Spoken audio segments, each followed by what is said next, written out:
Tonight, you are going to do something your ancestors survived a million times over. You are going to close your eyes, go completely still, and stop paying attention to the world. You are going to become, by every biological definition, helpless, and something out there in the dark is going to leave you alone. The question is why? Because here is what the textbooks gloss over. You are a soft, slow, mostly hairless primate. You have no claws, no venom, no armor. Your senses go offline for 7 to 9 hours every single night. You cannot outrun a lion. You cannot outswim a crocodile. You cannot out anything most of the apex predators that shared your ancestors' world for hundreds of thousands of years. And yet here you are, descended from a long, unbroken chain of sleeping humans who woke up. So either predators are being polite, or something far stranger is happening. The real answer goes back further than you think. It reaches into the deep evolutionary past, into the structure of predator cognition, into the geometry of ancient campsites, and into a biological signal your sleeping body is still broadcasting tonight. And once you understand it, you will never think about sleep the same way again. Start with the predator's side of this equation.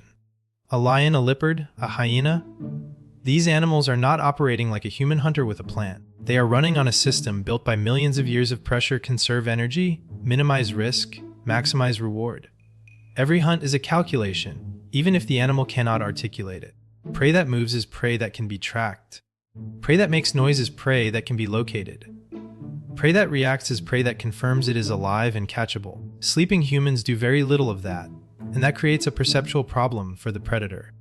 Dr. Lynn Esbel, a primatologist at UC Davis who has studied predator-prey dynamics across East Africa for decades, argues that predators rely heavily on movement as the primary trigger for attack behavior. A still object is cognitively harder to classify as food. This is not mercy. This is a failure of the predator's stimulus system to fire the way it needs to fire. Motion activates pursuit. Stillness delays it. Your sleeping body is accidentally exploiting a gap in predator cognition that evolution never closed because closing it was never worth the cost. But motion is only part of the story. Your sleeping ancestors did not sleep alone. They slept in groups. This is one of the most underappreciated facts in all of human evolutionary history. And researcher David Sampson at the University of Toronto has done some of the most rigorous work on understanding what he calls the sleep sentinel effect. The idea is simple and brutal. When a group sleeps together, sleep stages naturally desynchronize. One person hits deep sleep. Another enters a lighter stage. Someone else is almost awake. This creates a rotating, involuntary watch system that no one planned and no one coordinates. There is almost always someone near the edge of consciousness. In studies of modern hunter-gatherer groups like the Hadza of Tanzania, Sampson's team found that out of 220 hours of observed sleep, there were only 18 minutes during which every single person in a group was in a deep sleep stage simultaneously. 18 minutes, out of 220 hours. The group was functionally never fully asleep, not because anyone was keeping watch, just because human sleep architecture, staggered across enough bodies, produces something that looks almost exactly like a guard rotation. A predator approaching a sleeping group was not approaching silence.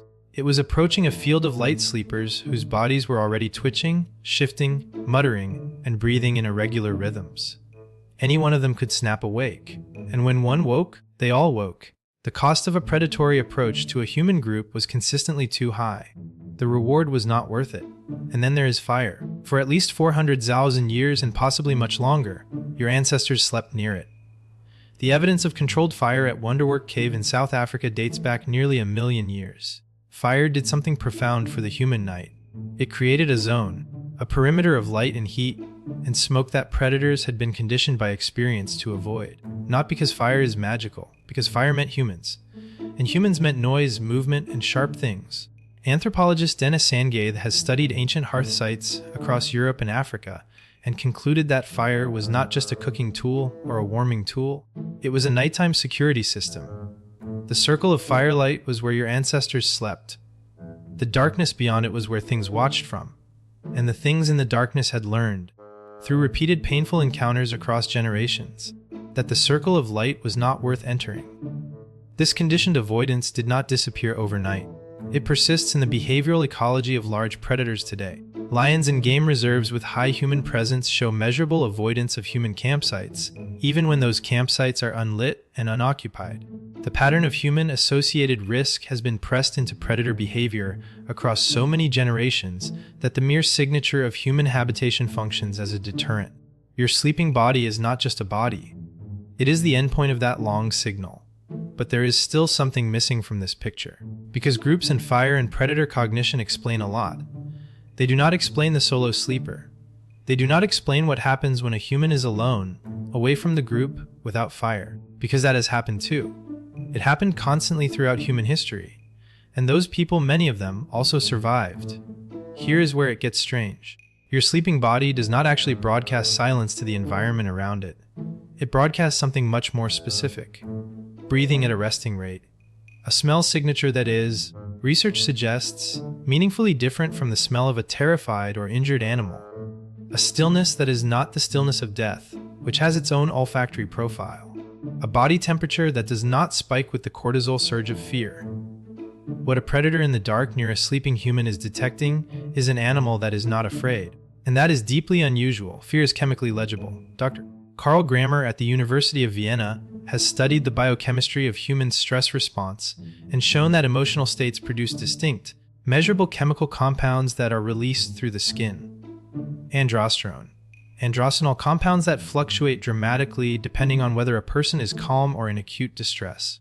A terrified human smells different from a calm one. Not dramatically, not to your nose, but to the olfactory system of a large carnivore whose survival has depended for millions of years on reading the chemical landscape of its environment. The difference is real.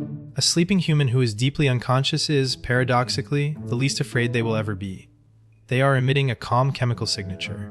And predators, by and large, evolved to target the vulnerable, the panicking, the separated, the already injured. The still calm thing in the dark does not match the pattern of easy prey. It matches the pattern of something that might be dangerous to approach. This is not an accident. It is a deep feature of your biology.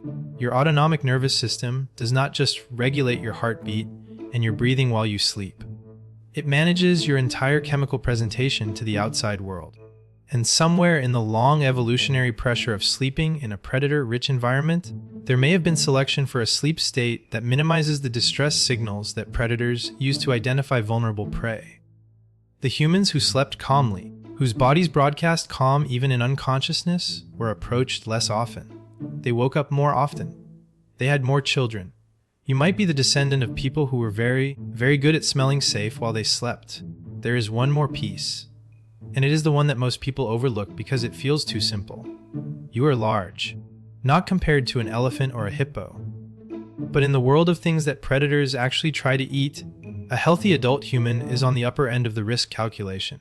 Predators like lions and leopards do take adult humans, it happens. But it happens most often when the human is isolated, injured, sick, very young, or very old. A healthy sleeping adult human, even alone, represents a body mass and a set of unpredictable waking behaviors that make the caloric return on a predatory attack genuinely uncertain. A leopard that attacks a sleeping human risks a fight it cannot completely predict. The human might wake up. The human might scream. The human might grab the leopard's leg and not let go. Every scar on a predator is a metabolic liability. An infected wound is a death sentence in the wild.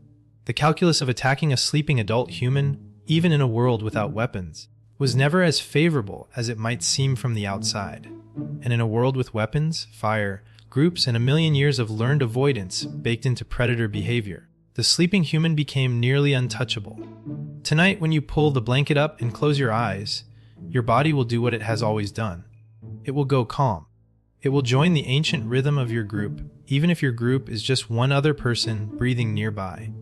It will broadcast stillness into the dark. It will slip into the sleep state that your ancestors refined over 1,000,000 years of very dangerous nights. The predators are still out there. In some parts of the world, they are closer than you think. But tonight, like every night before it, they will leave you alone. Not because they are afraid of you, but because everything about your sleeping body has been shaped, across an almost incomprehensible stretch of time, to make the math of attacking you not worth it. You did not survive the night by fighting. You survived it by becoming, in sleep, exactly what evolution needed you to be.